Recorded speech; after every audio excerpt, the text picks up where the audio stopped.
Hi കൂട്ടുകാരെ, നമ്മൾ കൊലായിടുന്ന മാറ്റ് കഴുകിയെടുക്കുന്നത് നിങ്ങൾ ഇങ്ങനെയാണ് എങ്കിൽ നിങ്ങൾ ഇങ്ങനെ വളരെ സിമ്പിളായിട്ട് ചെയ്യാൻ ഞാനൊരു കാര്യം കാണിച്ചു തരാം. അപ്പോൾ ഇതുപോലെ തന്നെ ചെയ്യൂ. ഒരു തവണയെങ്കിലും നിങ്ങൾ ഇതുപോലെ ചെയ്ത് നോക്കിയാൽ പിന്നീട് ഇങ്ങനെ തന്നെ ചെയ്യൂ. അത്രയ്ക്ക് സിമ്പിളാണ്. നമുക്ക് നടുവേദനയൊക്കെ ഉള്ളവർക്കൊക്കെ എത്രയോ പെട്ടെന്ന് കഴിയും ഈ ഒരു സിമ്പിളായിട്ടുള്ള കാര്യം ചെയ്തു കഴിഞ്ഞാൽ. അപ്പോൾ അതെങ്ങനെയാണെന്ന് കാണാൻ വേണ്ടി നിങ്ങൾ വീഡിയോ ഫുള്ളായിട്ട് കാണുക. ഓക്കെ. അപ്പോൾ കുറച്ച് സോപ്പിൻ്റെ പൊടി ചേർത്ത് കൊടുത്തിട്ടുണ്ട്.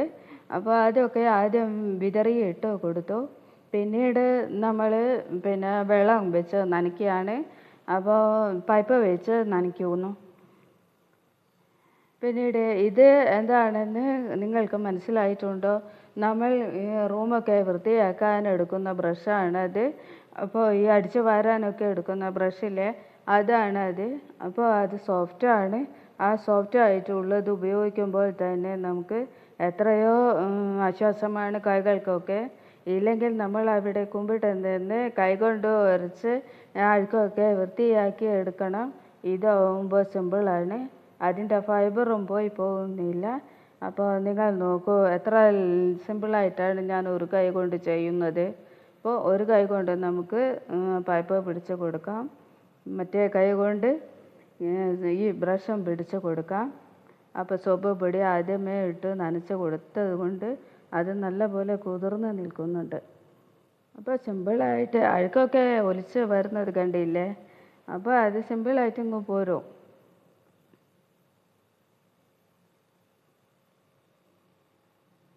ഒരുപാട് സമയം ഇങ്ങനെ കുമ്പിട്ട് നിൽക്കുകയൊന്നും വേണ്ട. അപ്പോൾ തന്നെ നടുവേദനയൊക്കെ ഉള്ളവർക്ക് വളരെ ആശ്വാസമാണ്. നിങ്ങളും ഇത് ചെയ്തൊന്ന് നോക്കുക, അന്നേരം മനസ്സിലാവും സിമ്പിളാണെന്ന്. തുടക്കത്തിലൊക്കെ ഞാൻ ഒരുപാട് ബുദ്ധിമുട്ടി ഇത് കഴുകിയെടുക്കാൻ. അന്നൊന്നും ഞാൻ ഇതൊന്നും മനസ്സിലാക്കിയില്ല ഇങ്ങനെ ഒരു വഴിയുള്ളത്. പിന്നീട് എന്തോ ഒരു ബോധം വന്നതാണ് ഇതൊന്ന് ഉപയോഗിച്ച് നോക്കാമെന്ന്. അങ്ങനെ ഉപയോഗിച്ച് നോക്കി. പിന്നെ സോപ്പിൻ്റെ പൊടി കലക്കി ഒഴിക്കാനൊന്നും ശ്രമിച്ചില്ല. പൊടി നേരിട്ട് വിതറി നനച്ചിട്ടു.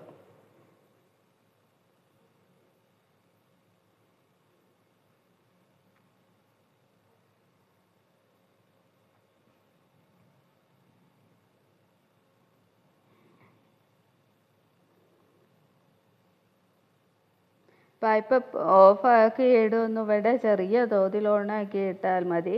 അപ്പോൾ പൈപ്പ് കൂടെ പോയി പൂട്ടാനും തുറക്കാനും ഒന്നും മെനക്കെടണ്ട. അതിൽ ആ പൈപ്പും മേലും സാധനം ഘടിപ്പിച്ചിട്ടുണ്ട്. അത് തന്നെ നമ്മൾ ഓഫാക്കി ഓണാക്കി ചെയ്താൽ മതി. അപ്പോൾ അതിൻ്റെ പേര് എന്നോട് മറന്നുപോയി. അത് ബൈക്ക് കഴുകാൻ വേണ്ടി മോൻ വാങ്ങി വെച്ചതായിരുന്നു. അപ്പോൾ എൻ്റെ ഒരു പേര് അവൻ അന്ന് പറഞ്ഞിട്ടുണ്ട്, എന്നോട് മറന്നുപോയി. അപ്പോൾ നിങ്ങൾ ഇതുപോലെ വീട്ടിലുണ്ടെങ്കിൽ എത്രയോ സിമ്പിളാണ് കാര്യങ്ങൾ. ഇടയ്ക്കിടയ്ക്ക് പൈപ്പിനടുത്തേക്ക് ഓടേണ്ടി വരില്ല.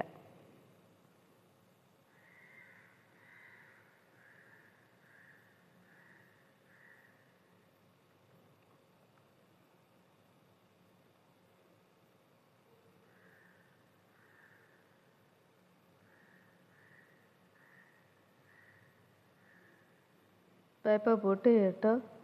പിന്നെ സോപ്പ് പൊടി ആയതുകൊണ്ട് വഴുക്കലുണ്ട്. അപ്പോൾ എനിക്ക് നടക്കാനൊക്കെ അല്പം പേടിയുണ്ട്. മാറ്റിലൂടെ നടക്കാൻ പേടിയാവുന്നില്ല, പക്ഷെ ആ കട്ടയിലൂടെ നടക്കാനൊക്കെ പേടിയാവുന്നുണ്ട്. അത് നിങ്ങൾക്ക് കണ്ടാൽ മനസ്സിലാവും. ഞാൻ ഇങ്ങനെ പതുക്കെ പ്രാഞ്ചി നടക്കുന്നത് കാണുമ്പോൾ മനസ്സിലാവും. പേടിച്ചിട്ടാണ് കേട്ടോ വീണ് കൊടുത്താൽ പിന്നെ കാര്യം പോക്കാം.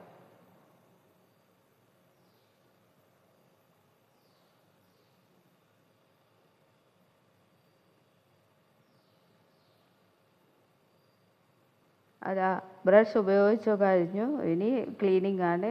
അപ്പോൾ ആദ്യം വന്ന സോപ്പിൻ്റെ പൊടിയൊക്കെ നമ്മൾക്ക് കറക്റ്റായിട്ട് മാറ്റണം. അപ്പോൾ ഇതിൻ്റെ പുറകിലേക്കും സോപ്പ് പൊടിയൊക്കെ ആയിട്ടുണ്ടാവും. അവിടെയും ഒന്നുകൂടെ കഴുകിയെടുക്കണം. അതുകൂടെ കഴിഞ്ഞാൽ എല്ലാം സെറ്റായി. അവിടെ തന്നെ ഇട്ട് ഉണക്കാവുന്നതാണ്. അവിടെ നല്ല വെയിലുണ്ട്. ഒരു ചരിഞ്ഞ സ്ഥലമാണത്. അതുകൊണ്ട് വെള്ളം മുഴുവനും താഴേക്ക് ഊർന്നു പോവും.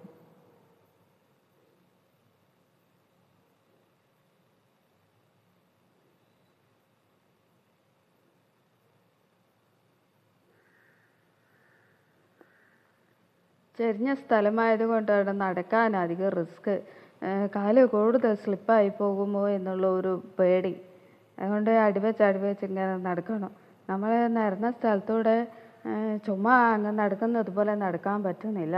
കാലിനടിയിൽ സോപ്പ് പൊടിയും എല്ലാം കൂടെ ഒരു വഴുക്കൽ.